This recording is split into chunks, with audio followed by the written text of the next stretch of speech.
Hey guys, welcome back to the channel. So I got a fun one today. Just got my new Corbin seat in the mail. We're going to be replacing the stock OEM seat on the Ninja 400. Real quick, if you guys haven't subscribed yet, please hit subscribe down below. Hit the like button. Just keeps me motivated to make some more content on the Ninja 400. But anyways, so this seat, it's a decent seat, but I find after about, I don't know, 45 minutes to an hour, it can get a little bit uncomfortable. I have, 1 hour plus commutes into the city sometimes, so I wanted to try out a new seat, and I hear really good things about Corbin. So let's go ahead and unbox it and see what we got. I think I might have to remove a small piece of hardware on the stock seat and put it on the new Corbin seat. Should be a very simple install. This is the new Corbin seat I went with. I'm really digging this kind of this basket weave pattern. So classic black, I believe, was the option, and then went with black sides, black stitching, and this little black lip here as well. But overall, I think it's a good looking seat. Shot of underneath. So yeah, there's a little hex bolt here. I think we're gonna remove that and put in the little latching system, that little latching L bracket that comes on the OEM seat, and it should just be plug and play. To remove the seat, just pull this little loop here and the seat comes up. And there's that little L bracket that I think we're going to remove and put onto the new Corbin seat. Okay, so side-by-side comparison, you can tell right away that the Corbin seat is definitely a lot wider, especially around the sides here.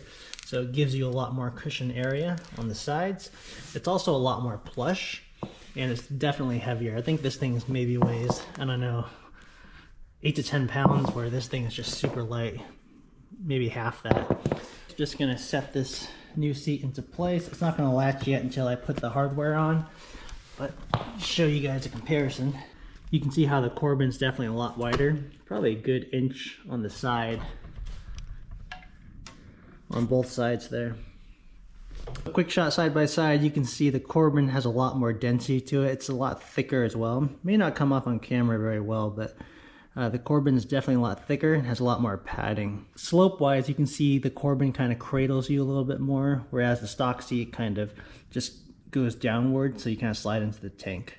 Okay, let's get the hardware switched over and get on the bike. All right, on the OEM seat, looks to be a 10mm nut here.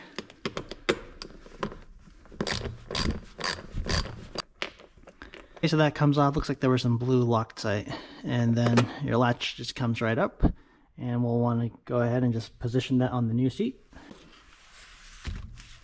Okay, so there's a washer that comes on the seat. I'll leave that washer there. I'll just position this locking latch onto the new Corbin seat, and then put back in the bolt.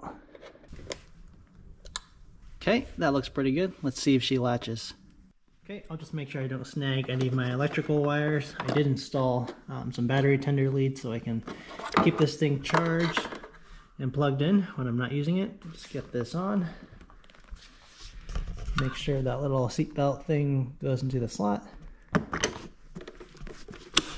There we go. Latched up pretty good. Get this on so we can see the full effect here. And there it is, the new Corbin seat. Let's check out the other side.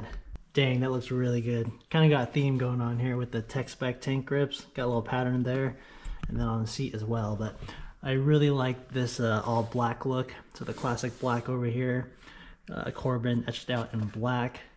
It just flows really nicely. Step back here, get a full profile shot of the bike with the new seat. Dang, that looks awesome. Also, I removed all the decals on my bike, so I'm playing with some decal design ideas. I haven't stuck them on yet, but huge fan of TSD Industries. I've used them on a lot of my previous bikes. Also representing the local Dainese Seattle store. Haven't fully stuck these on yet. That's just test fitment, see how it looks. But overall, I think that looks really good. Got the whole black and white theme going. New seat looks awesome. There's that slight rise there in the seat, if you can see that. I'm going to test it out, see how she feels. Yeah, really loving this seat. This feels really good. I'll take it out for a test ride in another video, give you guys another update, but sitting on it feels like I'm sitting on a leather couch or something. It just feels awesome. Cradles you really nicely. The seat's not even broken in yet, but I'm sure as I ride it more, it'll start, you know, forming to my body a little better, and it's gonna feel even better. But so far, first impressions, absolutely love this thing. I'm gonna go ahead and take it out for a test ride soon, and I'll give you guys an update on how the seat feels. But so far, I think it just looks amazing. So make sure you guys hit subscribe. Super excited about this. This is my new Akrapovic slip-on here for the Ninja 400. This is, I guess, the OEM one, the one that you can buy directly from the factory or from Kawasaki. They advertise it on their website. It's the titanium, I believe, and it's technically street legal, but it's not very loud compared to it's. I think it sounds very similar to stock from the videos I've seen, but super excited about this. I like how it has this heat shield here. Now with the stock exhaust, I do like the lines that it gives the bike. I think it looks really good as is, but I wanted to try the Akrapovic. I think it's going to look really good, and I like the fact that it's an accessory that you can buy directly from the dealer. So technically OEM. Right now the weather's 20 degrees outside, it's freezing cold, so I want to do a quick before and after, just to do a comparison of the notes. My objective wasn't to get a louder exhaust, because I do like the quiet bikes. So thanks for watching, guys. Stay tuned and hit subscribe for future videos.